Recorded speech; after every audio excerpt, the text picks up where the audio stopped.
Hello and welcome to another podcast. I have no idea what we're calling it yet. We'll figure it out eventually. For those who don't know, still. Yeah, that. For those who don't know, hi, I'm Paul Despawn. This is another podcast where we talk all things video games. This episode, we are going to be talking about Game of the Year. What is the current Game of the Year, and what do we think will be Game of the Year by the end? Before we jump into that, though, I just want to firstly introduce everyone who's joining me today. Starting in my top left, we have the wonderful Mr. It's Shaky Jake. How you doing, Howdy, Jake? everyone. I'm all good. How's everyone doing? Lovely to see Fantastic. you all. Thank you for having me on. Beautiful. And next to him is the guest returning from last week is Mr. It's Jimbo. How you doing, buddy? Howdy, how's it going? Right, yeah. And then finally, once again, we have Mr. Pratty Matty. How you doing, sir? Hello there. Yes, there. very well. A couple of bits of housekeeping before we jump in. For those who don't know, I will put everyone's names on the screen. I didn't do it last week. I apologize. I will do it this time. You'll be able to catch everyone's socials, so go check them out. We did get a couple of comments last week that I want to go through. Just a couple of things that we might have got a little bit wrong, but nothing major, luckily. One thing we got pointed out, so Full Metal Matty, who commented these and let us know, we were talking about Alan Wake showing up in Control. Apparently he also showed up in Quantum Break. I didn't know that, so Neither did I. that. And then the big one was we were talking about Yakuza and Like a Dragon. The studio that makes that game is Ryuga Gotoku. Give me for mispronouncing that if I did. So they're the company behind Yakuza and Like a Dragon. The first Like a Dragon game that got announced recently, The Man Who Gave Up His Name, isn't a sequel to the previous Inshin games. It's actually a flashback. I didn't know. And it happens just after Yakuza 6. And he's the one who's returning in the new Like a Dragon game. So yeah. Thank you for those, Full Metal. Remember, guys, if we do get anything wrong, drop it in the comments below, point us out, make us feel bad, and we'll maybe mention you on the next episode. Get a shout out from that, you know. Yeah. But let's just jump straight into it. Obviously, we're here today to talk about Games of the Year. I think we can all agree this is like one of the best years for gaming. It feels like it anyway, and we're like halfway through the year already. And we've still got like another 6 months to go. So what I want to do is I want to split this into two halves, as I said at the beginning. I want to talk about the games that have released already this year, all the ones we've played, all the ones we're currently playing, and what we think are going to be the game of the year. And then obviously in the second half of the year, what we've got coming up, what we're excited to play, just get your thoughts and opinions on what we actually think will be, when it comes to it at the end, the game of the year. So I'm going to start. I'm going to go round. We're going to pick one game at a time. I'm going to start again with you, Jake, up at the top there. Okay. What is your first game of the year for the first half of the year that you've played? The first half of the year. Mm-hmm. Legend of Zelda Tears of the Kingdom. It's probably what I'm going to say. Yeah. Which I'm probably not on my own with that, but I've played many, many hours. I've only really done one phenomena because me being me, I explore every nook and cranny. Like I've been supposed to most of my time in the depths. But the game is incredible. I'm loving every minute of it. I love exploring. I love finding out all the little gadgets, going to find out all the little bits that we can use to make some cool stuff. Like I made a hover bike. Thank you, YouTube, for that guide. And yeah, it's. I know a lot of people complained about it just being, it's a copy of the map, but they've got so many tiers to it instead, and other bits that have been added. The gloom, God. When you're walking out, mind your own business, and suddenly you have the gloom hands chasing you, it's just like, no, I'm out of here. So you basically, the best way, by the way, to deal with those, I found is climb a tree. Okay, I found just running away. I found climb a tree or get somewhere high and just watch them and they get bored and die. And it's like, there we go. Free stuff for me. Thank you very much. But no, it's an amazing game and I love it. And I've spent many hours just thinking into it. I'll be playing from 4 in the afternoon. The next thing you know, it's midnight and it's like, wow. So being Zelda, and obviously, we all love Zelda. I'm sure we all do. I would say it's pretty much game of the year, in my opinion, for the first half. It just takes the title because everyone has received it well. They love it. It has had a good number of changes. I know a lot of people say it doesn't. It has had a lot of changes, like the creativity you can make. We've all seen the TikToks. If you haven't, yeah, that's a sight to see. And yeah, death machines and God knows what you can find. Some sites, I tell you, I'm not making that, but yes. And yeah, the story's been great so far. Like I said, I've barely scratched the surface, but I'm just loving every minute of it. So I would say Legend of Zelda: Tears of the Kingdom for the first half of the year. Yeah. Anyone else agree with that? Like for a game of the year, Jimbo? My mic was on mute. I haven't played Tears of the Kingdom purely because I didn't necessarily resonate with Breath of the Wild that well. And by all means, I can respect how top tier like the game is, and when it comes to those, and like if I had to put money on like the end of the year for the game of the year, I think Legend of Zelda will most likely win it because it's had all the plaudits, and then just a lot of people have really enjoyed it, but it's not. It wouldn't be like I wouldn't say it's for me the game of the year. But yeah, I definitely agree with that. It will most likely be that. The funniest part for me when it comes to Zelda is the multitude of ways that you can launch Korokos. Or is it Korok? And just like the whole how many different ways can we do that? And I think that the thing that I was gonna say, like as Jake was talking, which was when he's saying that he's been playing from like 4 p.m. till 12 at night. That's the sign of like a good game, because if you lose your time, like time just goes and disappears. Yeah. Then that's it's a great sign. And yeah, so I would agree, but then also I have other things that I think would be on my like game of the year list. But yeah, I'll pass it over to if Matty's got any thoughts. I don't know if Matty's played it or not. Yeah, I've played it, and yeah, launching Korok's probably a highlight. Korok catapults. Yeah, I think for me it was always attaching them to a rocket-powered car and just sending them across the field.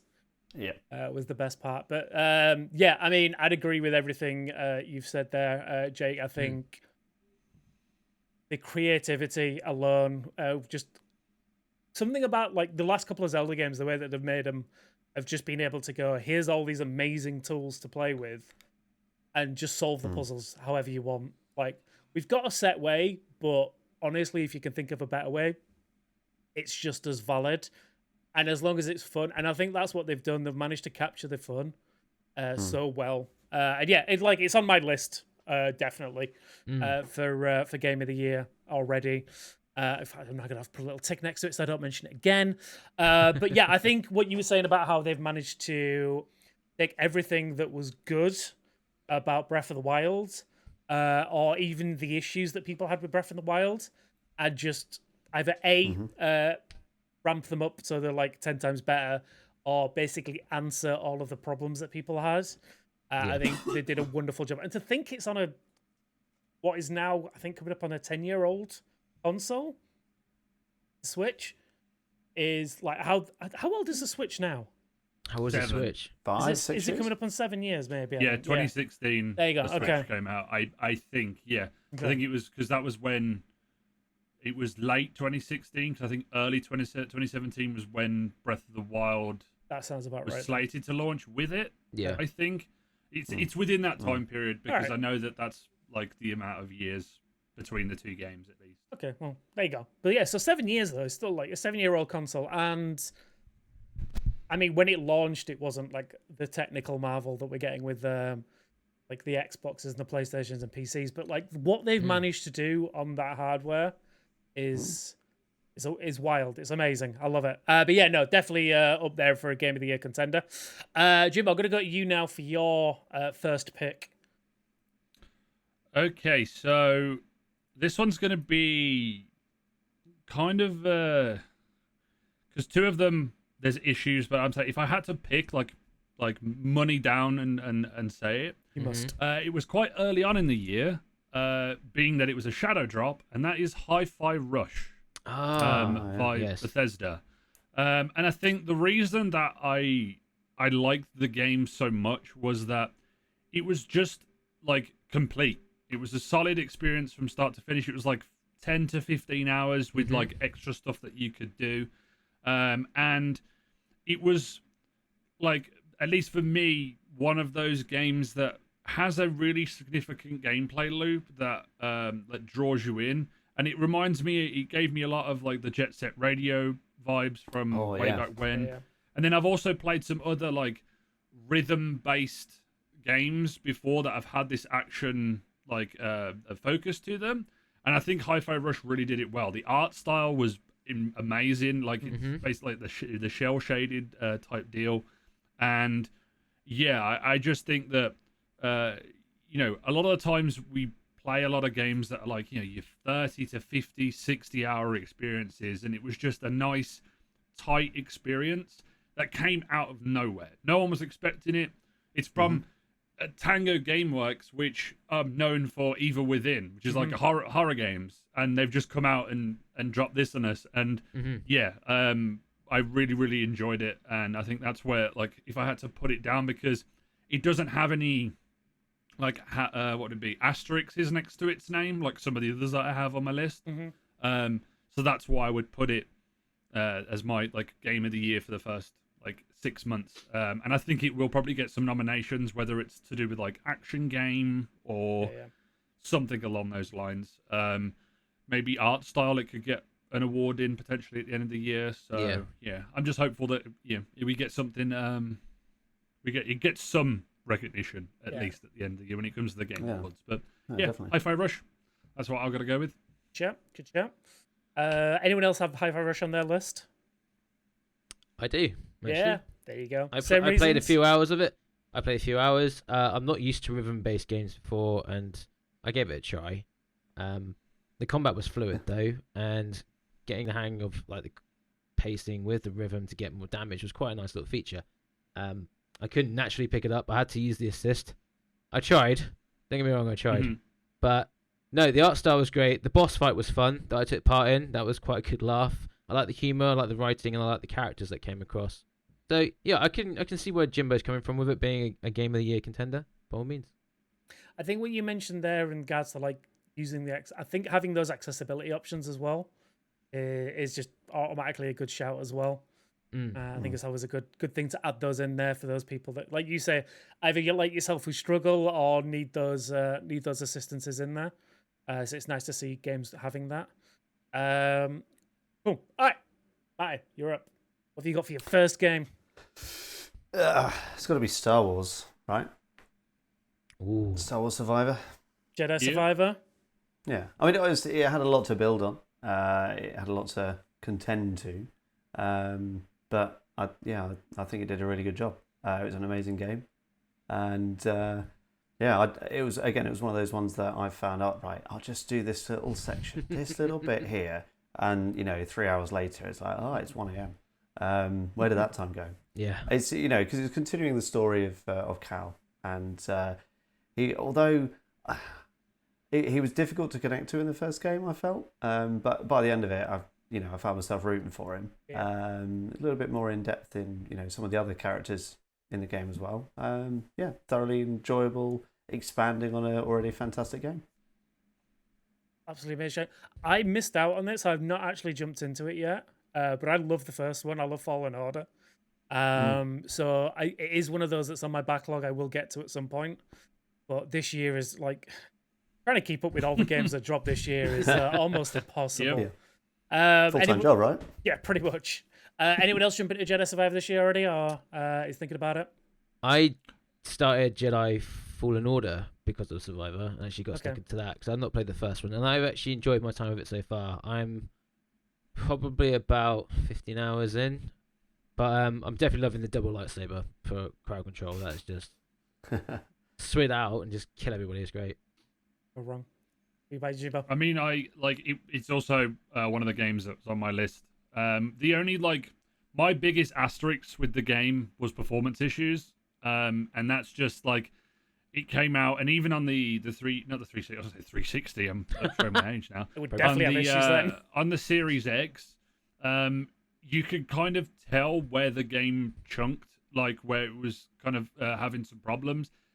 Give them credit where it was due. They came out with some pretty quick patches that did help alleviate some of the issues. And the only real issue that I would say I had, which is was when you were in on Kobo, which was like the main like hub planet, where because it was like an open, huge open thing, it was trying to render so much at once, which is why I felt it slowed down. But everything else was fantastic. Like that's why it has that little asterisk next to it. But still, yeah, everything that's Matty's saying, like the continuation of the story, that like they had a foundation in Fallen Order, and then just the next thing that they added on, more force powers, more like lightsaber stances, that type of thing. And I really, really enjoyed it.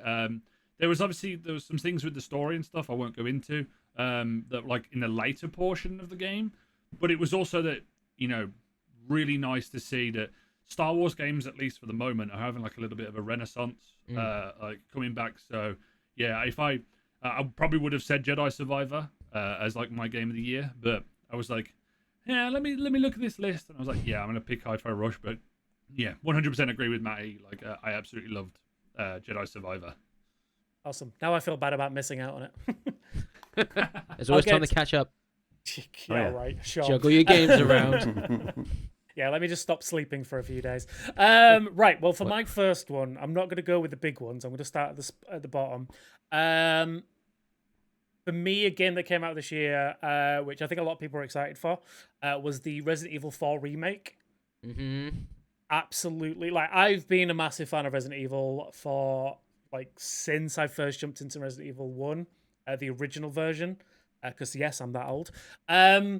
But yeah, just like being able to like see the progression from when the first Resident Evil 4 dropped to all of the bells and whistles that they've added into the remake. It absolutely blew me away. Graphically amazing. The story still stands up. I think the combat, 10 out of 10 as well. I think having all those extras that are in there, all of the set pieces that you remember from the original Resident Evil 4, and how they've managed to reimagine them and just make them these like massive epic encounters, was just, it was everything I wanted from a remake. And Capcom we've talked about this before, that Capcom just somehow cannot seem to miss at the moment with their games. And I think this was another like prime example of that. Just like everything about this game was, if you are a Resident Evil fan, I think this was exactly what you were looking for. At least it was for me. So yeah, definitely, I think I'm definitely going to put it there as one of my games of the year so far. There's a couple that have beaten it out, but I think definitely, yeah, absolutely adored it. Not bad. Yeah, awesome. What did you get? Any of you guys jumped into Resident Evil 4? So Resident Evil 4 remake is on my list. Okay. I didn't buy it because I played the previous one and thought, can't be that much different. But I've watched other people play it, and I like the little Easter eggs and the little additions they made, like spoilers. But if you hit the bell tower, you can cut that bit pretty much pretty quick. And then if you shoot at the lake, that ends well. Everyone should go shoot the lake. Shoot the lake when you play the game. Shoot the lake. But no, graphically it looks amazing. Like the RE engine has been developed really nicely, and seeing all the remakes that happen with this is great. I'm not sure how it is. What's the side lady's name called? I can't remember her name. Ashley. Is it Ashley? Ashley. Oh, yes. What? Ada? Are you on about Ada? No, the blonde chick, the president's daughter. Oh, yeah, that would be Ashley. Yeah. She was the one thing that annoyed me during the entire Resident Evil 4 experience. So I'm not sure how it is a Resident Evil 4 remake, if it's improved or not. But she was doing my head in. She is better. Yeah. But I'll be honest, I go to find my TikTok. There is a specific line that absolutely ruins her character for me. Oh no! And I'm just, if you find it and you know it, you'll know why. I'm not going to spoil it here, but yeah, there was one line in the entire game, and I was fine with it for most of the part. And then she said this one line. I was like, yeah, no, I want her to get eaten by Las Plagas, please. Get out, bye. Mm-hmm. But yeah, anyone else played it? Jimbo, Matty? I'm also in the same boat as Jake. I haven't played I haven't played the original, but I've watched enough about it to know how the story goes. And I've watched my friend do she was on Discord and she did an hour and 30-minute speed where you're trying to get an S rank or whatever. And I was watching the game. I'm like, okay, yeah, this is this is just nuts. And I think that they've definitely done a service with all of the other Resident Evil games that they've remastered or remade essentially. And yeah, I can't see anything like. I think that'll also be up there as well. Resident Evil 4, just so many good games like that will be up there, and it'll be one of them. So yeah. Oh, right, Jake, back to you. Game number 2. Okay, game number 2. So I would probably go for Metroid Prime Remastered. Is on my list. Right. Okay. Now I picked this because I was a big fan of the Metroid Prime series when it was out on the Wii. Played the first one, instantly hooked. Like obviously you could use the Wii remote and stuff to aim and use the nunchuck as well, which is quite a nice little feature at the time. And having played the trilogy, I was like, please get a version for the Switch. And lo and behold, they released it. So jumped in, and I think they improved a lot on like terms of graphics as well. They made it a lot more shinier. The new control system works really well with the Switch controls and the Joy-Cons and stuff like that with aiming. If you choose to do that, my Joy-Cons got Joy-Con drift, so I just basically stick to the controller now. Don't all Joy-Cons have that? I thought that was a feature. It's an undocumented feature. Yeah. It's like, oh yes, give it 6 months, it'll start going like this when you don't want it to. But no, I really enjoyed having the game back, and it's nice to get back into the story. And a lot of people wanted it, and again, it got critical acclaim when it launched. So I would probably say it's up there with my list of being a contender for Game of the Year, which is interesting because there's quite a few remakes out this year. I think might actually be going for that title, as we already mentioned, Resident Evil 4 remake being one of them. So, yeah, big fan of Metroid. Enjoying the game again. Nice to see the little polish they've added with the Switch edition and the control changes. But yeah, I would add that to my list of Game of the Year contenders for the first half. Yeah, no, for me, man, this year, could you just give us a break? I completely. This is how bad this year's been. I absolutely adored the first Metroid Prime when it dropped, and I completely forgot that this game came out. Like I forgot this remastered trilogy dropped. But yeah, no, good shout. Like I love the first game. I need to go back and play them again. Yeah. Did anyone else get a chance to jump into the remastered trilogy? Nope. No. Fair enough. Jim. Unfortunately. All right. Jim, what you got for our second game? Okay. Once again, another game that was in the start of the year. Another remake, which is kind of good. Okay. And that is Dead Space. I thought that this is the only game, the only horror game where I can play and not be like a complete scaredy cat when I'm playing it, because I think it's that mesh of I love Aliens, and I also love like I love the original game. I played it back when it was on the 360, and everything that they've done this time round, it's just such an upgrade, and they even changed portions of the game that were awful in the original and made them way better. There's a section where you go outside in like Zero Suit in it, and they changed that, and it was just such a welcome difference. And the thing that I like about it as well is it's just enough. It's not like they rebuilt it from the ground up. Yeah. Like in the I think it was in the it wasn't in the Frostbite. I can't remember what the engine was that they built it in. But either way, yeah, they basically rebuilt it from the ground up. And yeah, like the game is still the game. Like they haven't changed the story. They haven't really like altered anything in particular, but they made it like much more enjoyable. Graphically, it looked amazing. Sound design, so good. Like when a game makes you check every vent because you think something's going to happen, not because you know it's going to happen. Yeah. Like that's the sign of like they've got you in it. And I think that also the other thing that was kind of good is they had a bit of tech that I was looking at during like the previews for the game, where it was like an AI director type thing, and it would basically throw random situations in during your playtime. At least I think that was what it was. I could be wrong. I think you're correct on that front, but yeah, that's where like and also another game that came out in January. We literally had Hi-Fi Rush, and then we went like straight into Dead Space, and yeah, it was super good. I don't think it'll get up in those like the mentions for like Game of the Year because there's just so many games. But I think, I don't want to leave it forgotten because I think it's been a fantastic game, and they did it a service because now they're even talking about doing the second game, like remastering, remaking it. And sign me up for that. Awesome.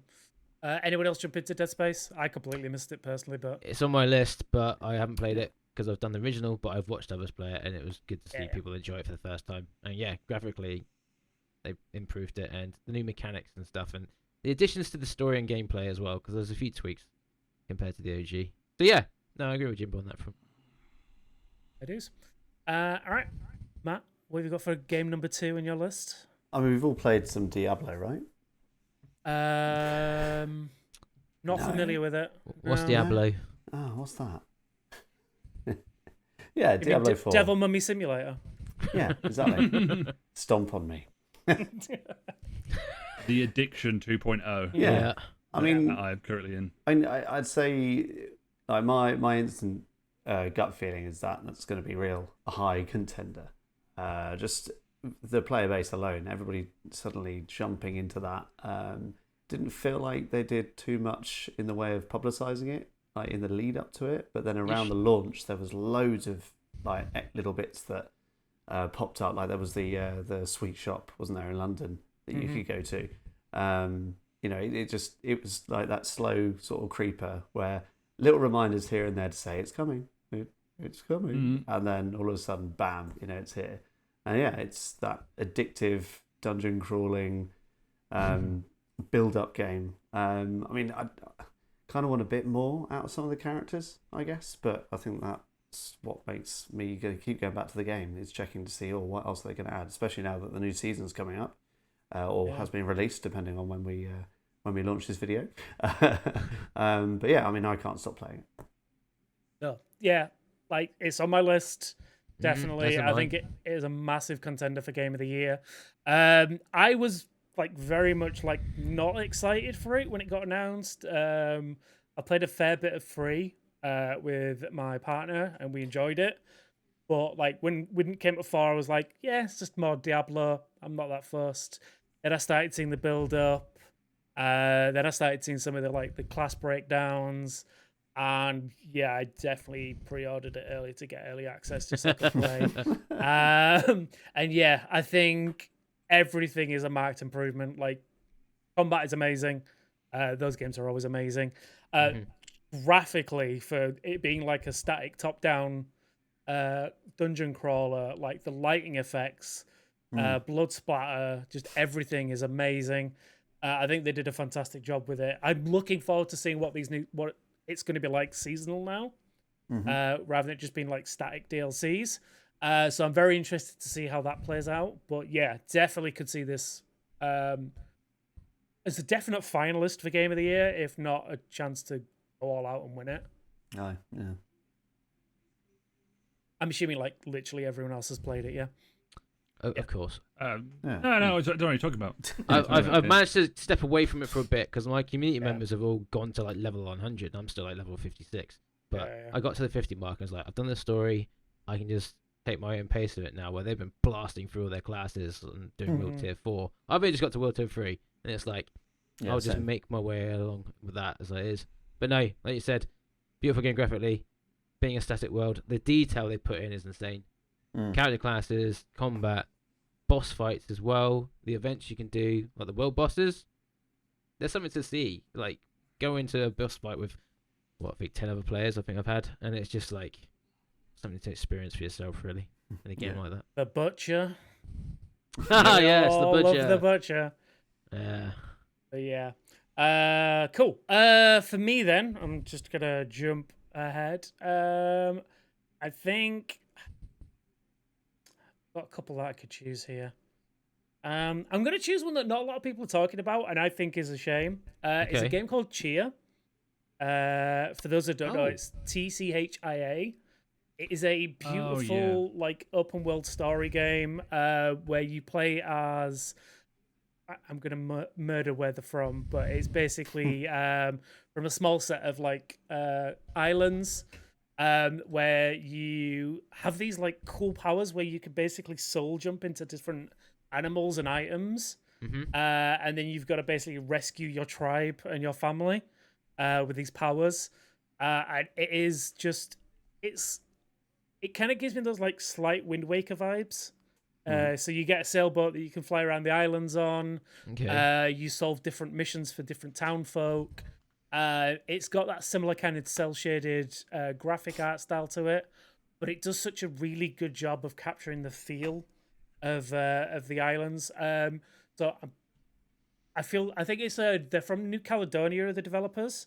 Okay. And it's basically all based around that kind of like living, like all based around the islands. And it's a really beautiful love letter to the islands and that region. And yeah, I think it's one of those games where like when you get hold of it and you play with the mechanics, it's just so fun, and it's overwhelmingly wholesome as well. Like there are some like kind of serious story beats in there, but there's just like a whole feeling of hope through it that I love. And yeah, I definitely recommend if you can check it out. Definitely do. I 100% recommend it. I would say, and I feel like I have to point out anytime I mention this, I was sent the code for free for the game. So just to make sure that there's no bias in there, but like I absolutely loved it. Like, and I keep wanting them to do more. Like, I want them to be like DLC. I know they've released like content packs for like character outfits and things like that, but I want some more story in that world just because I love playing around in it. I don't know if anyone else got a chance to check it out at all.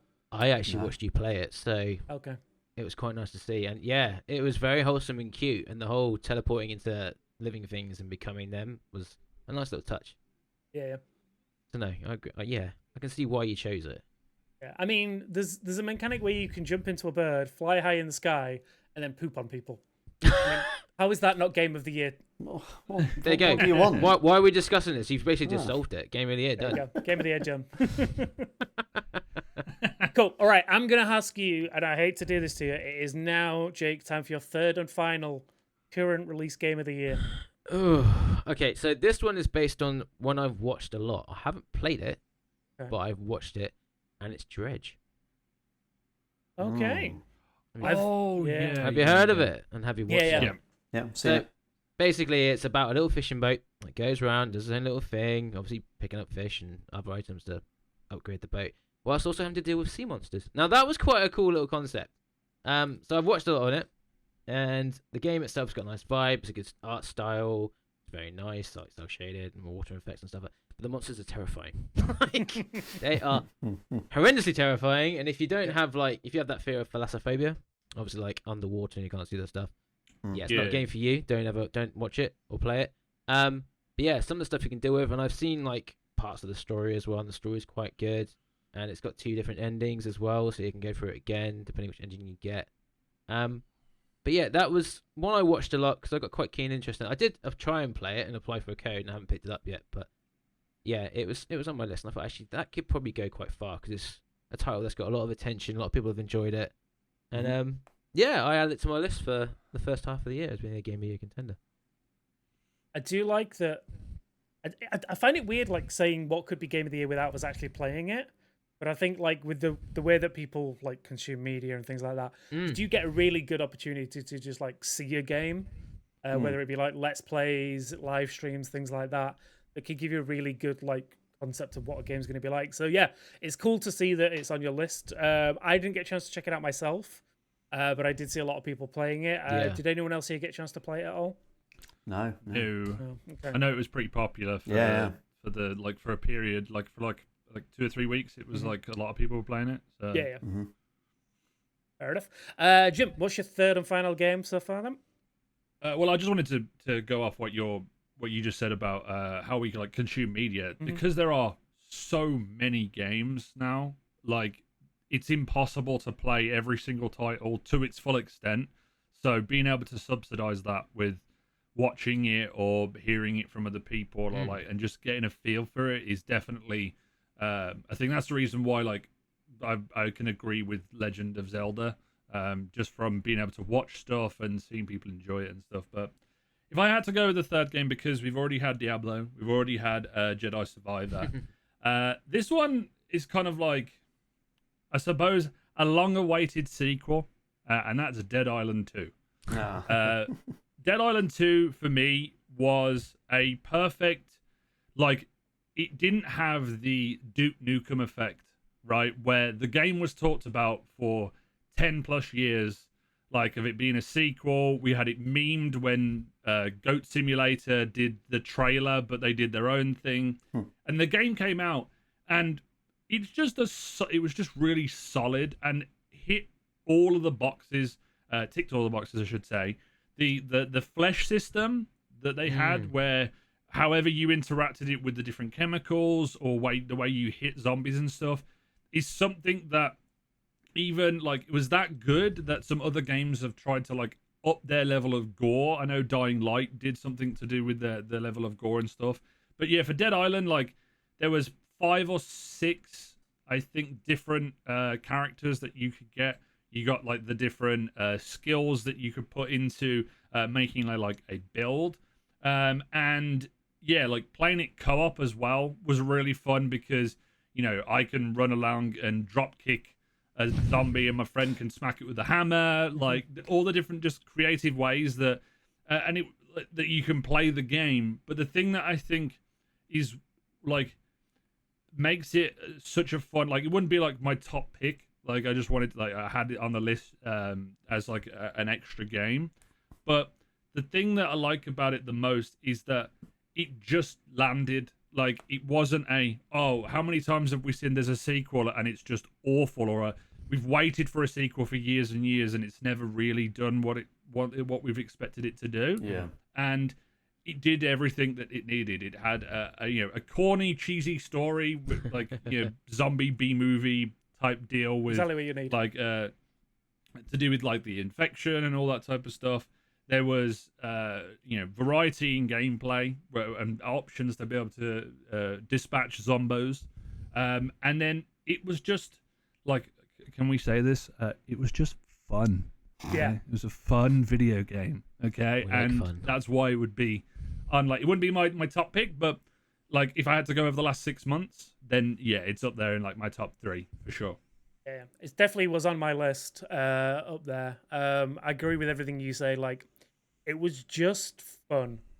And I think they knew what they were doing when building that game. Like, every mechanic in the game was built to be fun. Like, it wasn't supposed to be, like, overly encumbered, like, all these stats and elements that you had to think about. It was basically, here's some weapons, go kill a lot of things, and have fun doing it. And I think they nailed it perfectly. Like you say, definitely could have been a Duke Nukem Forever. But luckily it wasn't. Everyone else play it? I know. I haven't played it, but I watched it, and the flesh mechanic does look very cool. So yeah, it's got nice little additions to the gameplay, and I think to put that into another game itself would be quite handy if you can deal with some of the zombie games that could probably come out in future if they're going to do another one. But no, it was, I think, 10 years you said it was to come out? I think so. Yeah. It maybe was 2013, 14 thing. Maybe I could be wrong. Time well spent on the game. From what I watched, it was time well spent on it. Yeah. Well, look, it wasn't 10 years in development because I know it switched studios and was rebooted halfway through. But, like, what they put into that is fantastic. Matt, did you get a chance to play it at all? I didn't, but I did get the chance to watch a lot of people play it, and and it's that fun element. Like, people were having fun, and that's okay. Well, there's going to be a question for half us because me and Jibbo, we've played it. You guys might be able to answer it as well. But what was your favorite weapon that you saw or played with in the game? Oh man, I messed around a little bit after the campaign with, like, the hammer that you get, but there's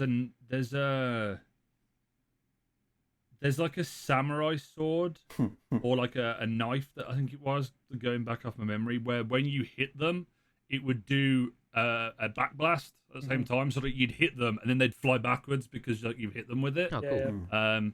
And yeah, I just can't remember the name of it. But they had, like, a few unique weapons that you could go and find and stuff. And but I don't know about you. I don't know what your favorite was. I mean, obviously the unique weapons were fun because they're unique. But I think just for me and just how much fun I had, they had the, like, kind of like the Wolverine claws. Yeah, and then putting electric damage on them and just electrocuting things as you slice them in half was, again, just the epitome of fun for me. Now you say it, I can tell which one. The golf club, right? Purely because certain weapons in the game, they were like blunt weapons. When you did like a downward attack, and if you hit a zombie on the head, you could visibly hear like a popping sound, and their eyeballs would pop out like, and it's just so crazy that the level of detail that they go to. But I can just distinctly remember stuff, and I think the golf club would probably be the one that springs to mind when it comes to that. But yeah, so a lot of fun to be had with the different weapons in the game. Yeah, superb. Cool. Matty, what have you got next for us? Now, I haven't actually had a chance to play this, sadly. But Planet of Lana, you guys? Seen I've heard of it. Yeah, beautiful like puzzle platform game, developed by Wishfully Studio or Wishful Studios, along those lines. Okay. It's you follow along the story of Lana and her cat. So instantly, a lot of people are going to want to play that, right? Yeah, exactly, straight away. There's a fictional planet that's been invaded by hostile aliens, and it's just looks beautiful. Quite relaxing in some places. It's some of the detail in the worlds, and then obviously very panic stricken when you've got to run away from alien machines.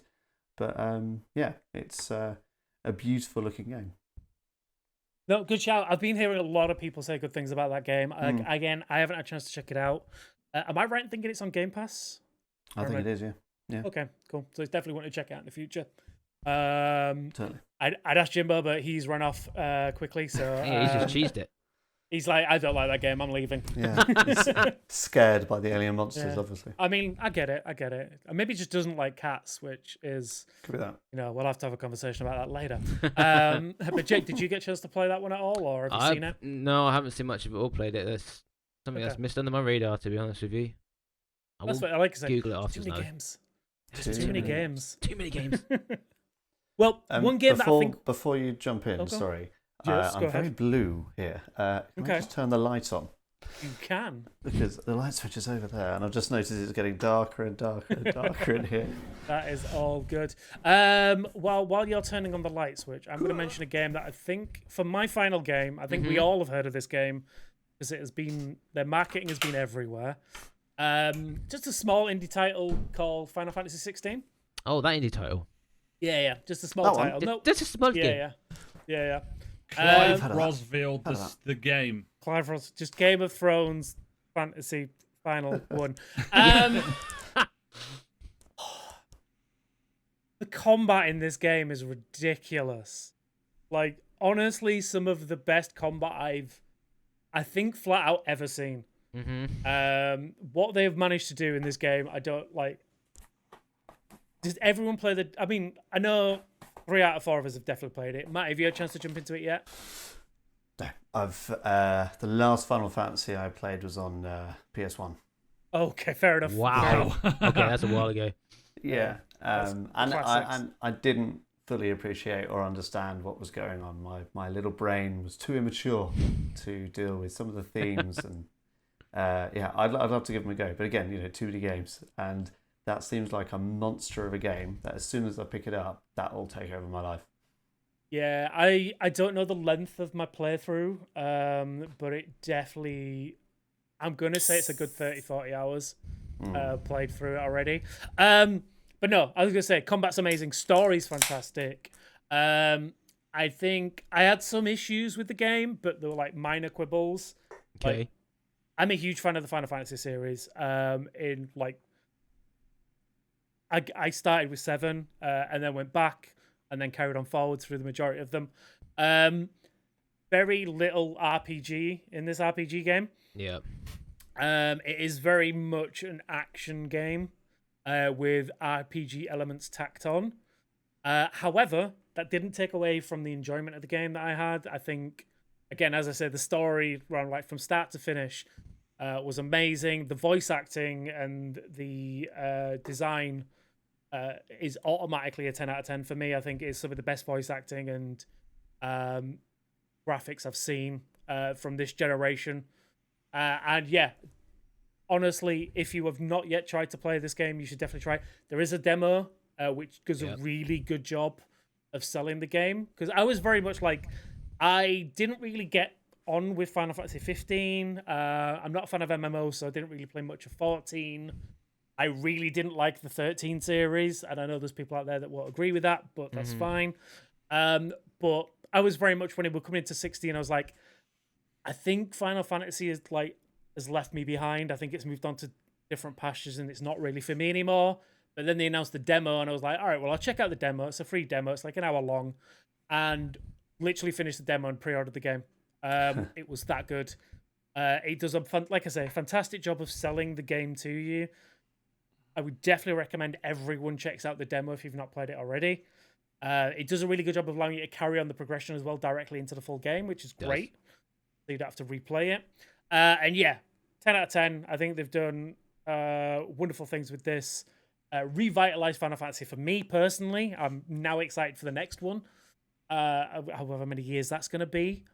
But yeah, I can imagine this is going to be the game that gets a lot of new Final Fantasy fans on board. So I hope everyone at least checks it out. So that is our list of, I want to say 12 games. I can do maths. For the first half of the year. A big, strong list. A couple of indie titles in there. A couple of big hitters, which we already knew were going to be in the list. But we're only halfway through the year. Still got another 6 months to go. And I mean, we'll just keep going around again, as always. Games that are coming up for the next 6 months. What do we think is going to be in contention for a game of the year? Again, I'll start straight away with you, Jake. What do you think is going to be your first, potential game of the year coming up? Okay. Well, there's a load of titles that I could pick from for the later half. I think we'll put one of us is going to say the big one, but I'm going to start off with something else. Okay. Armored Core 6. Ooh. Yeah.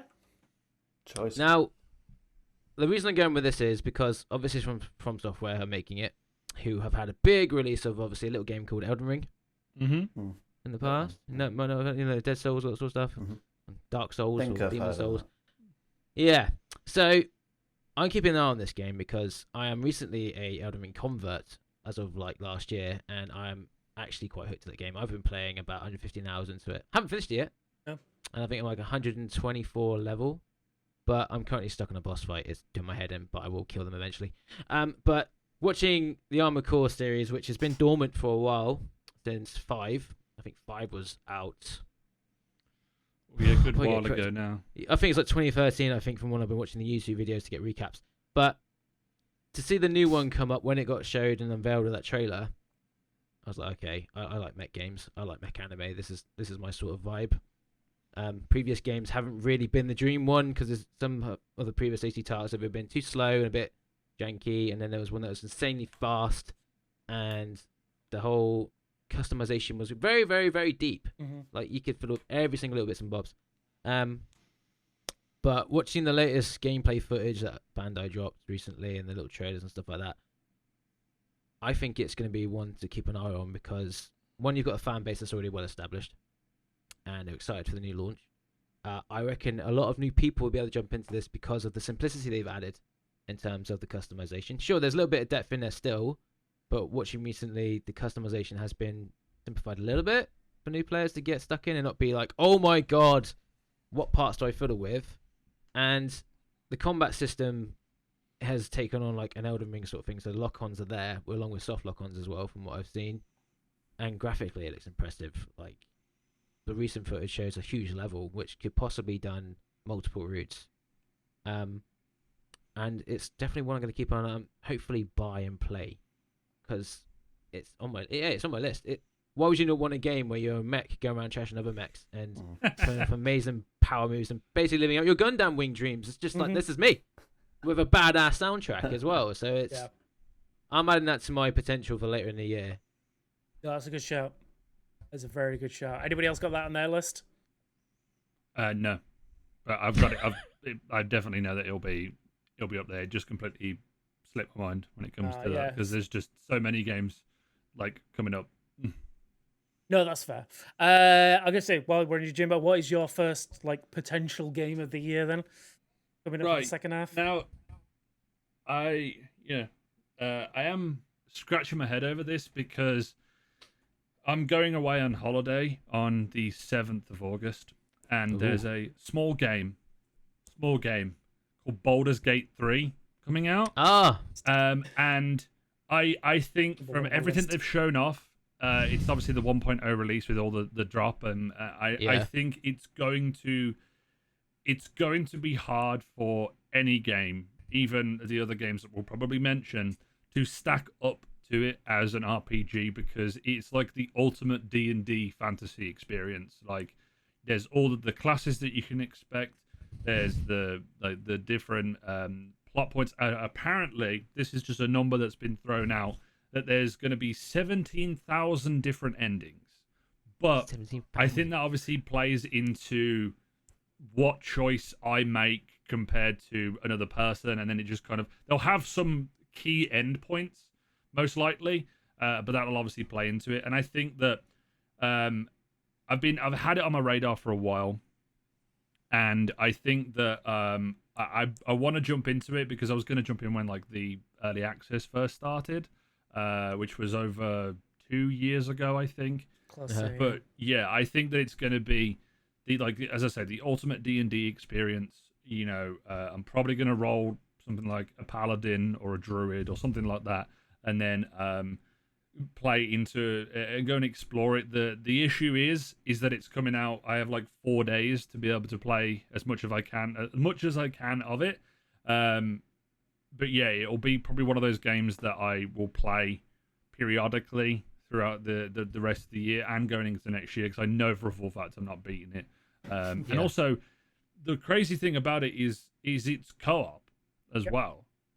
Is jumping in with, you know, I can see many D&D parties that want to like have an experience within this, and then they'll jump in together either online, or I don't know if there's couch co-op. If there is, that's incredible. And yeah, I'm planning on doing like a specific video about it, why it scares me. Like, this game actually scares me, not in like, oh my god, this is like, I don't want to like go anywhere near. It's like, there's so much to it, and I'm like, whoa.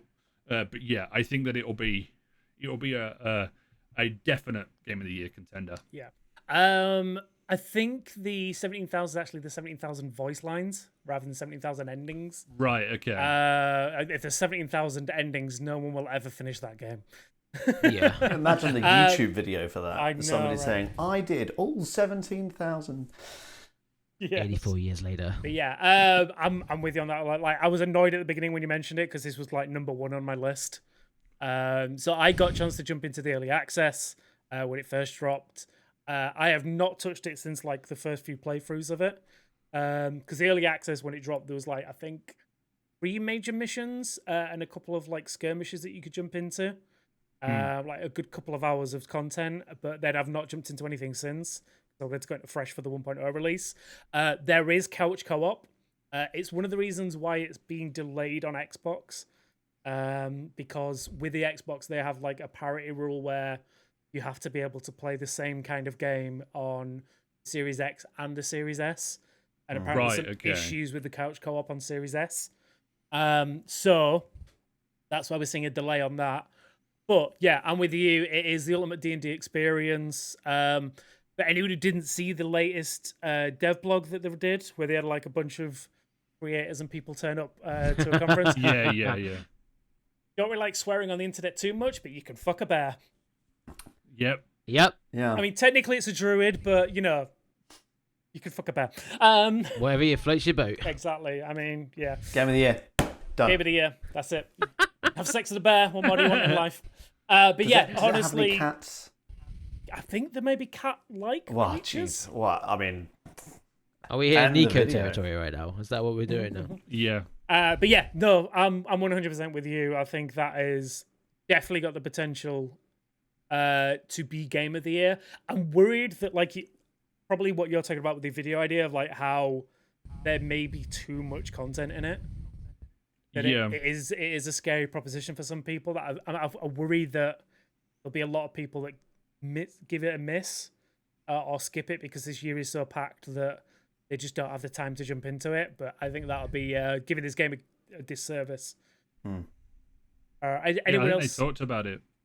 They talked about it as well in the. I think it was in the panel from Hell. Yeah. That like they were having trouble marketing the game because of what it is. Yeah.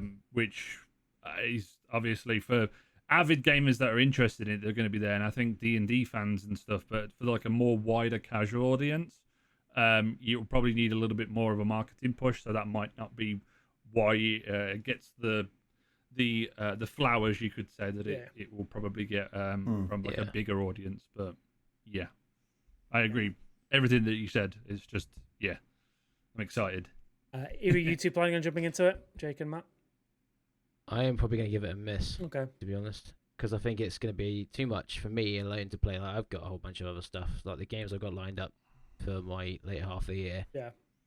Yeah, that I'm going to be just rotating between the 3 that I've got eyed up right now, depending if I finish the other one that I want to do. So yeah, but I'll be watching and I'll probably be seeing a lot of crazy sex scenes, I'm sure, on YouTube because that's going to be, isn't it? I'm definitely going to make sure I capture all of the bear sex. Bear sex compilations for an hour. How are you, Matt? You jumping into that one? 17,000 different bear sex compilations. The best number. I think I'd love to jump in. It just depends if I get the time. Yeah, I think that's the problem with that game. It is definitely a time sink. But hopefully, yeah. While we're in your mind, what is your first potential game of the year? Oh, you left it for me, guys. You left Starfield for me. On purpose. I was going to say it last, but never mind. Right, okay. I mean, come on. I mean, the previous event, Todd Howard explaining everything, showing everything off, the things that you can do. We talked about it in the last. It's a very shiny controller about there. I do see that. Mine's actually there in this box. We talked about it in the last podcast. I mean, if they land this right, it's game of a decade, right? Yep. There's going to be everyone's going to want to play this, regardless of whether you are an Xbox fanboy or not. If all of the Xbox, PlayStation stuff wasn't going on, it would be out on everything maybe, and everyone would want to jump in and play it. I just hope that they can land it. They've promised a lot, and a lot of it is giving me No Man's Sky jitters, and I'm worried that they're going to drop it and say, well, actually, you can't do this at the moment because game's not quite ready. But it's been delayed a year and a half now already. So I hope that means that there's really good reason for that, and that what drops is a game that is lush. And then I'm looking forward to seeing what they announce for it coming in the future, if they're going to do anything free, or if things like shipbuilding or settlement building is going to be free, or if you need to earn a load of money or get a season pass to get different resources and things. I don't know how they're going to do it, but like we said before, could be game of the decade. Great. We don't talk about news on this podcast because I've been in the past talking about news and it's generally negative most of the time. But I did love the news story that again we talk about the Activision acquisition with ABK and stuff like that. I do like that the Bethesda purchase was mentioned as part of that, and that Starfield was pretty much like the major reason that Xbox bought them. Yeah. Because they were worried that apparently Sony was trying to offer them exclusivity deal, release it just on PlayStation. So Microsoft turned around and went, "We'll just buy the entire studio then." Too much. We'll just buy ZeniMax. It's fine. So just there you go. Have all the monies. So I do love that. This it looks like there's potential, like you say, for this to be game of the decade, game of the generation, as it were. That was it. Game of the generation. That's so much better put. I'm assuming every one of us had this on their list. This was one I was going to say last because it's it's my main go-to. I am hyped as hell for this game. Yeah. It's obviously it's been in production for a while. Like, I know you're also worried about it's landing a bit rough. I think we're probably safe to say it should be okay, because from that direct deep dive we had, they showed a hell of a lot, and I think they gave us a sort of transparency with how the game has been developed and what they've been working on in the past. I don't think there'll be a season pass with it. I know there's DLC. We've got DLC mentioned. We know about that coming out. Shattered Space. Might be cosmetics, because they obviously have that in Fallout 76. You've got the shop in there. You can buy cosmetic items and some building bits. So I get where you're coming from with the whole outpost stuff. Would you have to buy certain items off a shop to then put it in? Yeah. That'll be something we have to see in future. Hopefully not. Hopefully you can earn it in game. Because I don't think that model was well received by the community at first, but I think now it's been a bit better, and you get free drops anyway in Fallout 76. But graphically, it's mind blowing, and the fact that they said that on Xbox it's locked at 30 for the game experience alone. Because I know a lot of people upset it with it not being 60 frames per second and all this gubbins, but I'd rather have a game that's stable at 30 and looks like that and is an adventure I can enjoy than have the whole 60 frames per second business. If you want that, get a PC. That's basically what we're going to say. And you can play it on PC. Thank you, Jake. I can't buy a $3,000 PC though to play it on, so I'm going to stick with my Xbox Series X, and that's that. I'm happy. Yeah. I can still play the game and enjoy it and be the space person I want to be. Why would you not pick up a game because you can't play it at all of the frames? Or some of the frames, a majority of the frames? I don't know. Just play the game, enjoy it, have fun. Yeah. But no, I'm pretty sure it'll land pretty damn well, so we should be okay. I think this is the name of this episode, is Have Fun. Have fun in games? Question mark? Question mark? I think Jake woke up today and decided to speak facts, like 100%. That was just like what he decided to say. Like, I echo every statement that you say about like the frame rate and that type of stuff when it comes to the game. I mean, it's just an echo chamber, like when it comes to talking about Starfield. I think the main thing for me that I'm buying into is everything that's in the game, of course, but it's the potential of more, and not from Bethesda. It's the potential of the community with mods and on PC, because I also know on the Xbox they have I think Fallout. They didn't have it on Fallout 3, but I think they had it in Fallout 4. Elder Scrolls, you can do like modding and stuff as well, which is quite fun. Like the crab mod I had. that was comical.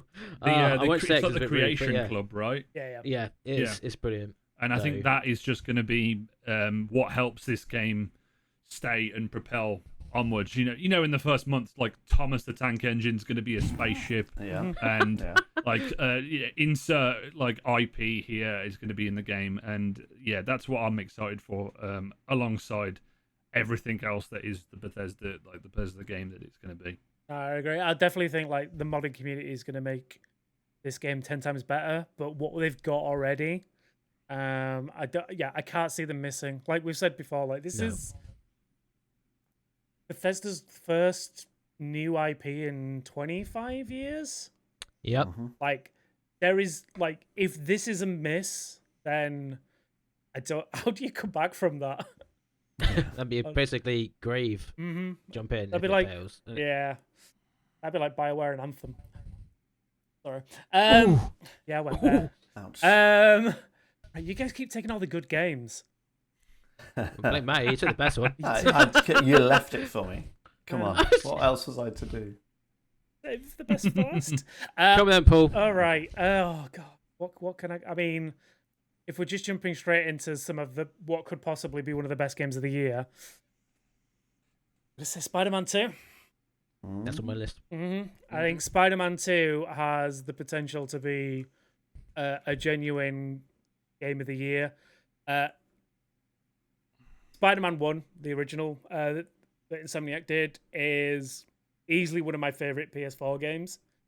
I think Insomniac managed to capture just everything great about Spider-Man as a character, but make it again just fun to play. And then everything they've shown recently, I think anyone who's a Spider-Man fan, just even by the smallest margin, is excited to see what they do with the Venom story. Yeah. And it looks like they're capturing the elements of that perfectly, from seeing how it's affecting Peter Parker, the abilities, all of the set pieces that we've seen from that massive gameplay preview we got. I think this has, like I say, the potential to be the game that sells a PS5 to people if they're not already in there. And yeah, I don't know, like, Insomniac just have ability to make fantastic single player stories as well. Like, I genuinely adored the first Spider-Man story. I think the ending was brilliant. The emotion that they capture in their stories is fantastic. And I think we're talking about like acquisitions and things like that. I think Insomniac was one of the best acquisitions Sony could have made. Like the games that they are making for them and have the potential to make for them is just second to none. Like, seeing Spider-Man makes me excited for a Wolverine game. I mean, a Wolverine game makes me excited for a Wolverine game, but Spider-Man makes me excited. Good. Like seeing Insomniac like just on all cylinders is just a sight to behold, and I'm so excited for this new one. Anybody else have that on their list? Did I steal it from you? It's on my list. Yes, It's on my list. Stole it. Yeah, I can't wait. All right, Jake, number 2. What you got for us? Okay, so my list is getting short now, Mhm. but I'm gonna go with Lies of P. Ooh. Good shout. So if you've not played the demo, Mhm. I highly recommend you do. I jumped into it on a whim because I was like, okay, it's apparently Elden Ringy Soulsborne-like style. And I thought, okay, well, since I'm getting into this genre of game now, being a new convert, I thought I'll jump in. Basically, it's the story of Pinocchio told in a little bit of a different way. And the demo itself was really, really nice to get into. The game looks amazing. Like, graphically, you jump into this world, and it's so detailed. The weather effects are great. The enemies you come against are really, really cool looking and designed really well. And you're basically playing this like young teenage lad with a punk-ass metal arm. So he looks like a Victorian Winter Soldier, basically. And the demo starts off with you like waking up, and you pick up your Jiminy Cricket, which is this lantern that helps you look around and talk to a robotic voice. And you pick up resources to level up as you go along, which I can't remember off the top of my head what it was. But anyway, we'll come back to it later. I've played it as well, and I can't remember. No, I can't remember. Yeah. Oh, Ergo, I think it's, or Ego, or something like that. But it's a blue little like resource you pick up. But no, the combat's really well done. You can choose a different style in the demo. Like I went for Sweeper the first try, which is mainly strength focused, and you get a big ass sword. You feel like Cloud from Final Fantasy VII swinging this thing around. And then my second time round, I went for the balanced, and I actually found that balance was more my style eventually. But I did miss the reach the Sweeper sword had. So coming up against the boss fights, it was really, really good. You got to be patient. You got to take your time. They've got a nice mechanic in there where the puppets, the robots can become a bit groggy, and when you hit them, you can do like a really damaging attack. Yeah. And that's a nice little feature. So I think it's going to resonate well with the Elden Ring, Soulsborne, and Bloodborne communities, and I am definitely going to pick it up when it comes out on Game Pass on September 19th because it's something I'm definitely interested in after playing the demo. The demo to me sold it. Yeah. And the demo kept going. Like you do a boss fight in the demo, and I thought, okay, that's it. No, you keep going. I was like, I could be here for hours because I'm just gonna keep playing. But it's like I had to end my content reel for that bit because it's like I'm just gonna keep getting my butt kicked by some big ass puppet that's up the road. But yeah, it's on my list of game of the year. I think it's gonna resonate well with the communities that are out there that like that sort of genre, and the story seems very interesting. And yeah, I'm gonna bung it out there and just say that's another one of my options. Good shit. Yeah. I tried the demo. I'm not a massive Soulsborne fan. Like I pretty much feel that Elden Ring gave me anxiety. But yeah, it's just they're not the games for me. But I did enjoy what I did play the demo. There was a wall that I hit, and I was like, yeah, okay, it's more of the same, but in a good way. Like you can see the level of detail they put into that game. Yeah, I might jump into it again when the full game drops on Game Pass. Game Pass is so good. But yeah, best deal in gaming. Yeah, it is. Best deal in gaming, yeah. But yeah, no, I'm very excited to see how well that game does. Because yeah, definitely, like you say, I think it's definitely going to be one of those that is just a shoe-in for the Soulsborne community. It's definitely going to have something for everyone in that community. Yep. You just say other subscription services are available. Yeah, but they're not as good. Yep. Oh yeah, true. Yeah. Cool. All right, Jimbo, what you got for us next? So, I'll say this: I think all the games that we've just listed, the last like 4 games, like the 4 big like hitters, including the ones that we've just covered. I think those are going to be like the top 5 for the year. So I like when it comes to some other games that are coming out. I don't necessarily think it'll win Game of the Year, but I don't even know if it would count as Game of the Year because it's an expansion. And that's Cyberpunk 2077, the Phantom Liberty. I don't necessarily think it will class because it's an expansion, so it may win in a different category. But that would be the next game that I'm like most looking forward to, because the other games that I've got on my list are like we've said Baldur's Gate, we've said Starfield, we've said Spider-Man. They all just kind of like I don't think there's anything above that, right? So that's why I would say Cyberpunk as being like a game I'm looking forward to, just because I kind of want to talk about Cyberpunk because like the game is going through it's in recent like small news story, it's hit overly positive on Steam for the first time ever in its like lifetime, with over I think 580,000 reviews or something like that. That's good then. But with Phantom Liberty, the thing I'm most excited about is that they're bringing a lot of updates to not only the DLC with a new story, new area to go and visit, quests, all that stuff, but they're like, I'm not gonna hype it up in a sense like a big overhaul, but they're changing the way that the base game works to make the experience a lot better. They're taking the like basically the transmog type system where you it's not reliant on what you wear, like so you can wear whatever you want to wear, but your stats are tied to other things, which I think is going to be fantastic for people when playing the game to look the best way that they can.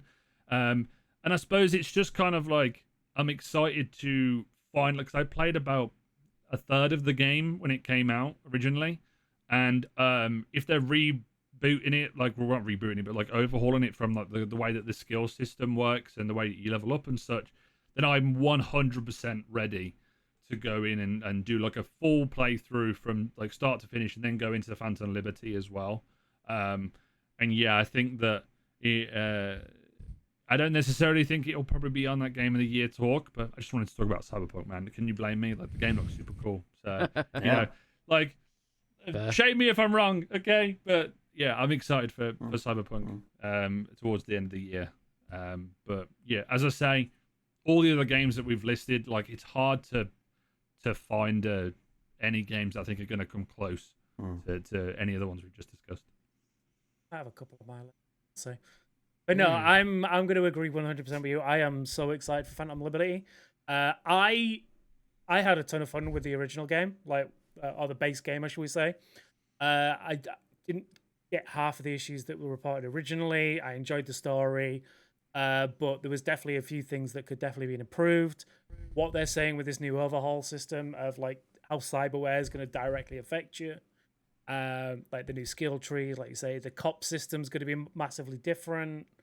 And yeah, I'm definitely excited to see not just the story that they're introducing with Idris Elba, and a story of Idris Elba and Keanu Reeves together. It's a Hollywood dream, and I'm so excited for it. But yeah, like just the overall to the game as well. I get the chance to replay through that story again, and I might try a different playthrough, but I'm probably still going to try and date Panam. But yeah, what about you two? Are you guys excited for a bit more of Cyberpunk? I am yet to finish it. I'm at the last bit. Oh. But I will get back to it when the DLC comes out. Because if I pick it up, I'll want to carry on the main story first before I finish off the DLC. So yeah, I'm not far off. I'm literally at the end. I'm pretty sure I'm there. I keep getting lost in the world and just exploring. So it's another game that I've just chalked up as I don't think I'll ever finish because too busy having fun. Good. What about talking of fun? What game do you think you're going to have fun in this year, Matty? What is your next game after you stole Starfield from the rest of us? Okay, go again. Love you too. It's slightly fun, and I go back to thinking about playing on the Wii. And the new Super Mario Bros. The Wonder that's coming out. Yeah. not sure if it's going to be a Game of the Year contender, but I mean, Mario's massive again. Like, I know it's always been continuously massive, but with the film coming out recently, and I was surprised that there wasn't a game linking directly into the film that was released around the same time to build hype.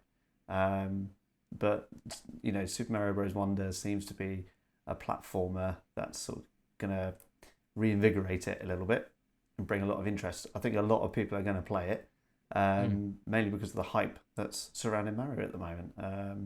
And it should breathe a bit of life to it. Looks like you're going to be able to play lots of different characters. I think all the normal ones, and then hopefully some more in the future.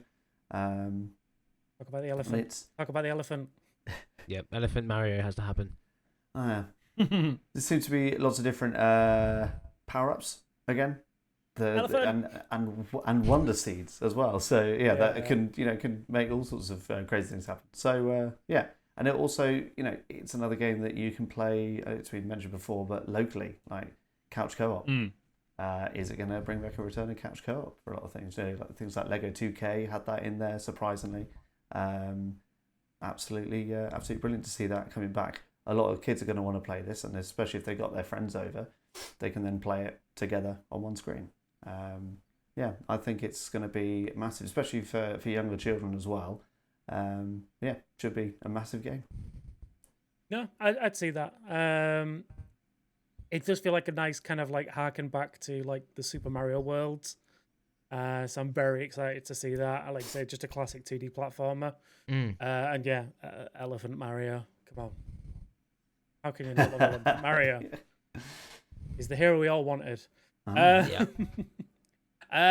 right, second game for me. Oh, you keep taking all the fun games, don't you guys? They always do. Yeah. All right. I'm going to take this before somebody else mentions it. Okay. We mentioned right at the beginning a little game in our things we got wrong section. Alan Wake. Yep. Number 2. Yep, that's on my list. I cannot tell you how excited I am for Alan Wake 2. The first time I played Alan Wake all the way from start to finish. Absolutely adored it. Played American Nightmare as well. It's one of those games where I remember distinctly how terrified this game made me. They did such a fantastic job of making the shadows terrifying.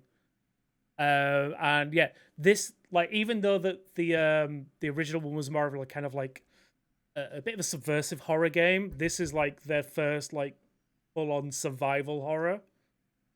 So I am very excited to see what they do. I'm interested to see how the 2 character system's going to play out. They've been talking about how you can basically play through the entire game as one character or the other, or you can split it down the middle.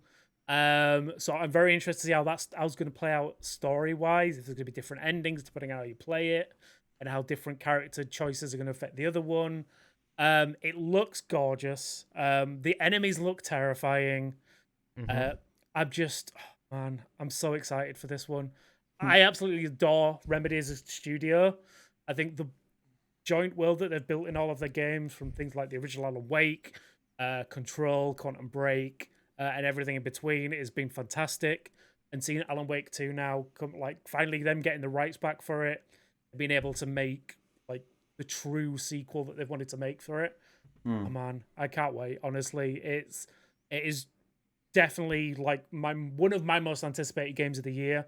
And if they pull off what they are good at doing, then I could definitely see this being Game of the Year talk. I can agree with you on that front. Good. I've only personally seen the first one played multiple times by a mutual friend of ours. And I played Control myself. That I actually got quite hooked on. I loved the mechanics they had in that, and the gameplay and the story. And it was a bit of a different game for me to play for a start. It was just like, I'm not used to this sort of thing, and then having the ability to fly around and shoot and stuff was like, that's pretty funky. So no, I'm watching Alan Wake 2, and I might end up just being a case of actually watching it being played instead of actually picking up myself, because I haven't done the first one. I've got Quantum Break in my library to play, I heard that's quite good. It is. But I haven't got stuck into that yet. But I will eventually probably do it on an off day because I might have some time in September to smash it out and see where it goes. But no, I'm with you on that. I think it's definitely one to keep an eye on for Game of the Year. It's going to be well received, and obviously it's being Remedy, and they're quite popular with a lot of people, and it's got a lot of hype around it too since it's been revealed. You too excited for Alan Wake? I'm just. You go first, Matty. Yeah, I'm excited to see it. Like I said last time, is it 10 years too late? It's it would be interesting to see. I don't know. It gets to the point, doesn't it, where it's been so long since the previous game. You think, is it still worth continuing the IP? But then, we have games like Dead Island 2 that came out this year and absolutely smashed it out of the ballpark. So, who knows? Jim, I mean, I'm just shaking my head because you've got every single game that we've just listed in the space of a 4 or 5 week period. Yep. And it just reaffirms what we said at the start of the podcast, which is just I have to pinch myself because I personally think this is the best year in gaming we've had since 2007, when we had Assassin's Creed, Mass Effect, and a bunch of games that all dropped in that specific year. At least from my own memory. But you got to have something for. There's just something for everyone, and look at how different all the games that we've gone from Mario to Alan Wake to an RPG in a space RPG to a D&D fantasy game. Yeah, I'm kind of lost for words just talking about it on here. That's just how I feel. It's just a good time to be a gamer in general. And Alan Wake, yeah, if I get time, I'll find a way. If I can use quantum break powers to stop time to play Alan Wake, then I think we might be on the right. I think I might have cracked the code. I think you're onto something there. Yeah. I like it. Cool. All right, we're in the final stretch. Okay, time for you to hit us with your final potential. Well, you basically took Game of the Year. all the games that I already had listed. They've pretty much all been done. So there's a little wild card here, which I don't know much about, but it's one I've seen a few trailers on, and it's Atlas Fallen. Okay. Oh yeah. So it's one being done by Focus, if I remember right. I think Focus Entertainment are making it, but it's basically that you have these powers of sand. And you fight sand monsters, but it looks visually impressive. The combat looks really good. The monsters you're fighting are bloody massive in some of the fights we've seen, and the ability to physically fly or skim across the sand and improve waves. It's something that caught my eye, and I want to watch it a bit more and see how it goes. But yeah, as far as I know, until the game actually comes out, that's something that might sneak in, but it depends. I think it is co-opted up to 3 people as well, I believe, so it could be another option for multiplayer fans that are out there. And it's RPG to an extent, where you're fiddling with your skills and your abilities. But yeah, that was the only thing. If I could pick out of any of my other titles I had for later in the year, that was my least likely. But that's because you buggers have taken the rest. So it's just yeah, I'll stick with Atlas Fallen for being a potential contender. We'll have to wait and see when it comes out in August. No, that's fair enough. I completely forgot about that game. But as soon as you mentioned, you get to skim across, I'm yes, I know exactly which game you're on about. Yep. Yeah. No, that trailer did look fun. It did. Yeah, completely forgot. I didn't even know that was coming out this year. Another one. Yeah, it's coming out in August. Oh my god! I think it's the 13th or the 17th, something along those lines. That so many games. Yeah, literally. You can tell all the people that got delayed from COVID have just been right, we're finished now. Make all the games. Yeah. But no, cool. All right, Jimbo, what have you final list? Right now, this game I have been waiting for a very, very long time, and I think it'll come out in 2023. Okay. Right, and it's a game that is very near and dear to my heart because I recently played the first one, and that is Warhammer 40k Space Marine 2. I am very excited for this. Focus Home Interactive and Focus Entertainment and Saber Interactive have been teasing us that they've not given us a release date. All we know is it's coming soon, 2023, and literally the reason I'm saying it is because every other game that has been said is like off my list. So this, once again, it's a wild card. So I had to go with a game that I'm going to be like, yep. I don't necessarily think anyone else will say. Yeah. So Warhammer 40k Space Marine 2 is going to be up there just because it's a continuation from the first game. Yep. It's got co-op now, which wasn't in the first game. Visually, it looks incredible on next-gen hardware. The other thing that I'm most excited about is the enemies that we're going to be going up against, the Tyranids, which are like if you've played StarCraft, they're kind of the Zerg, I think in StarCraft. I think that's what I think you're right with that. Yep. And they were like inspired by Tyranids originally, apparently. And the reason why I'm most excited about that specific race and the game in general is because of Saber Interactive's ability to make horde mechanics. They've done incredible with World War Z, with all the zombies climbing up, and you shoot the bottom of it, like the tower will fall down of zombies. That combined with a horde race that will like swarm you, and then just all of the different stuff, and then grabbing 2 extra bodies and slaying heretics, destroying the filthy Xenos as it would be in the name of the God Emperor is 100% what I'm excited for, and I hope that it comes out in 2023 because it's so jammed. The only time I can think about it actually coming out would be like late November, early December, because there's not too many. Like I said, there's not too many games. We've already got a bunch for the September, October time. So I think maybe November, like end of November, early December time will be like the last thing. I don't think it'll get anywhere near Game of the Year if it comes out because it's more of like a niche like title. But yeah, give me the game now, please. I want to take my heavy bolter and destroy some people. Or destroy specifically some Tyranids. And if it has multiplayer in it, they get like a little extra multiplayer like they had in the first game, yeah, it's done. Like I'll be playing that till Christmas for sure.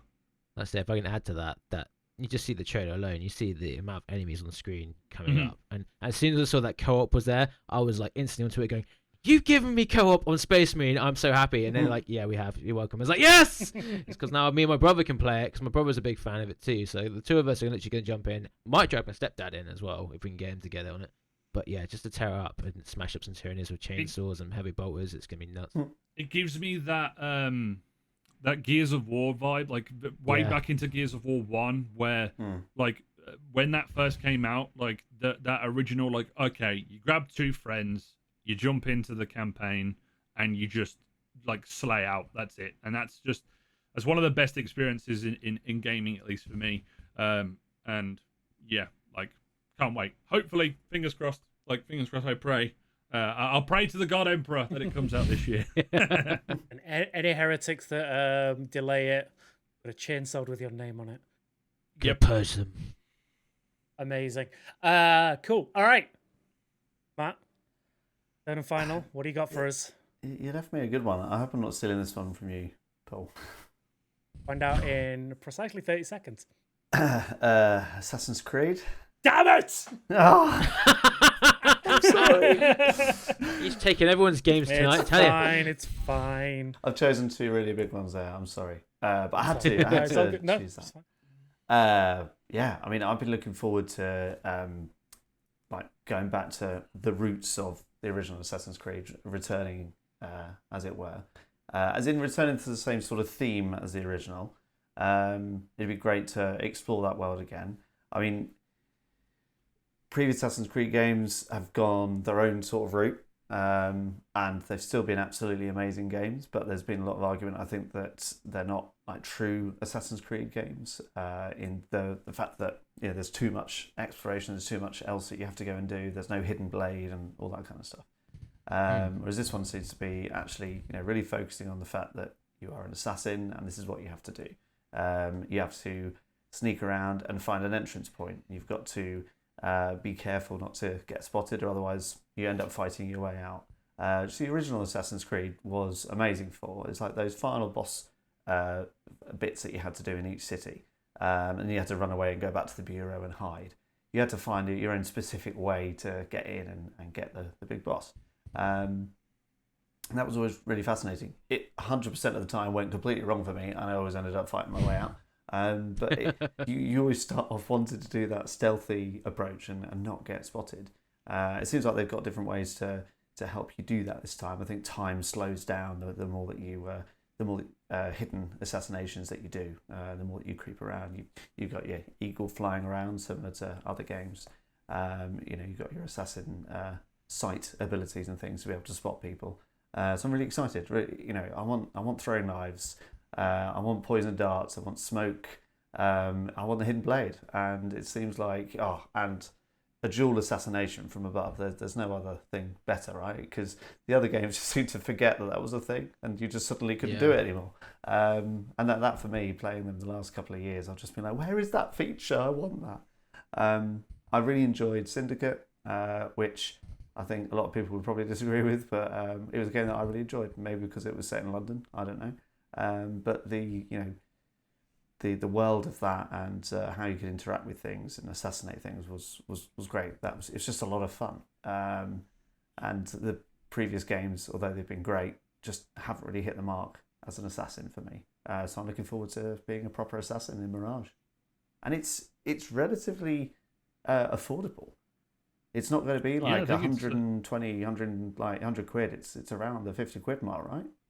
Yeah, I think it's because base retail is like £60-70 at the moment. I think it's like 50 as far as I've seen. Which, I mean, for the experience it's offering, I'm definitely I'm excited. I'm just as excited as you, Matt, to get back into it, because it calls back to that Assassin's Creed 1, Assassin's Creed 2 type of gameplay, which or you can just be like, stealth is optional. Well, and see if you can do that. Yeah. You always get bored at some point, especially at 1 a.m, where you're like, fine, just kill everyone then. Just looking forward to, in all the other Assassin's games, you murder your way around. It's going to be the same in this one, in Baghdad. So I have read quite a bit on it, because obviously it's now on the spotlight. But I know that in Mirage, basically you're sticking with just one sword, or like the sword will be your main weapon now, and not just like axes and whatever stuff which you've had in the previous ones. But have you seen you can get a haptic suit for it? I did see the haptic suit, yeah. So like you can do the parkour stuff, and like you feel the hits when you get hit, and so everyone's like, do I want to feel like I get stabbed when I play the game? Depends if you want to or not, but the option's there, and I could see it being bunged in as a collector's edition somewhere or the other. It did look. That thing is relatively cheap. What it is? No. Just saying. Matt, you need to get that. You need to get that, Matt, for your version when you get it, please. And I need to see video of you getting stabbed. I want a live stream of you getting stabbed in a haptic suit. Wait, no. I want to. You guys. Let me rephrase that. How does it feel, Maddie? How does it feel? I want a video of you playing Assassin's Creed in a haptic suit. I don't want a video of you getting stabbed in a haptic suit. That's completely different. Yeah, virtually. Yeah, virtually. I've already have like an idea. Like I think that Matt could do for a TikTok. It's like how it feels in game, like how it looks in game, how it feels, and it's just him getting knocked back 10 feet after like getting hit in the game or something like that, which on like TikTok. That would be pretty funny. Yeah, no. Give me content ideas. It's good. Yeah. Damn you for stealing that from me. Man, I'm looking at my list now. It's fine. We should plan these videos better. No, that's no, that's fine. This is just the flow of things. This is how it is. Okay. So, I mean, I feel like it's a gimme that Skull and Bones is going to win Game of the Year. So, I'm going to skip that. Does that even have a release date? Yeah, I was going to say, delayed again. Really? Supposedly, it's still scheduled for this year. I was in Pirate Purgatory. Yeah. Okay. I don't think this is going to be Game of the Year by a long stretch, but I definitely think it's going to be one of my games of the year if I can get a squad together for it. Payday 3. Ooh. Yes. I think has the potential to be a sleeper hit this year. And it's for the greatest deal in gaming because of Game Pass. Yep. I think this opens up so many people to try this game out, and being able to get so many people involved for a game. When you play a Payday game with a full squad of people, and you time off a heist perfectly. There's nothing like it. And this just looks like more of the same, but shinier, which is just exactly what I wanted. So if we can get a squad together for this, I am 100% in for it. And I could see this being like a ton of fun. I'm game. I know, Jake, me and you have already tried out a game recently, which I think has a potential of doing the same, which is Exoprimal, where it's like, it's dumb fun in the best way. In so much like it just combines so like the best elements of a co-op game or a multiplayer game of just being able to say like get together with a squad of friends, pull off all these great moves, and just have fun with people. And I think Payday 3 has the potential of doing that. And I think seeing the amount of content they put into Payday 2. Jimbo really hates Payday apparently. He does. Seeing the amount of content they put into Payday 2, if they can even get like some of that into Payday 3, and with it being on Game Pass, I think it opens it up to, like I say, a massive amount of people just to even just try it out. I'm very excited for the potential of Payday 3. Is it right that there seems to be like more abilities in this one? So from the trailer that they've shown, I've not seen the full. I skipped the 20-minute playthrough that leaked because I didn't want to see too much of it. But from the trailers that they've shown, it definitely looks like there's more abilities. It may look like you can get PvP against cops as well, which would be awesome. That would be good. To get a squad of cops together. I'd be excited for that. But yeah, it definitely looks like they're adding like more to the framework of Payday 2. But yeah, I'm very excited for it. I like, again, with it being on Game Pass, I think it opens it up to people just trying it out. And if you can get enough people together, I think, this has a potential to be like one of the most fun experiences this year. I played Payday 2 previously, but that was on my own, and that was a bit of a hard time to like kind of enjoy it because I wasn't really playing with a group of friends. But like I said, a game like that with friends would be in a laugh. It's the same as like with Exoprimal when we both played it solo. It was like, I think a group of us would just have a good old laugh. It doesn't matter if we win or lose then. It's literally you're just smashing dinos in the head with like shields and guns and stuff. But to break a heist off, and I think they got that stupid I'm trying to remember what it was. But in Payday they've got that character that's like cloaked or something and takes you down an instant hit. I think they're returned. The Cloakers. Yeah.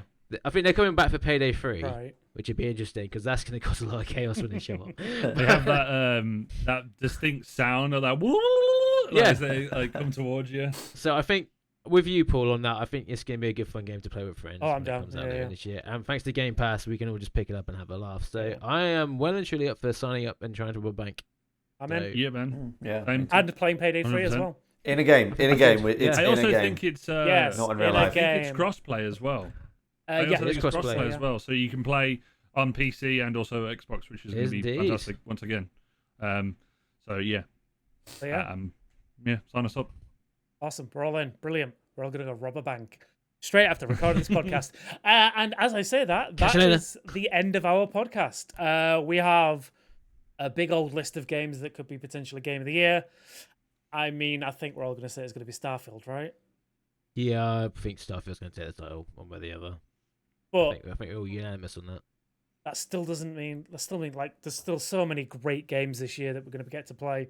Again, as we say, probably the best year in gaming in I can't remember how long.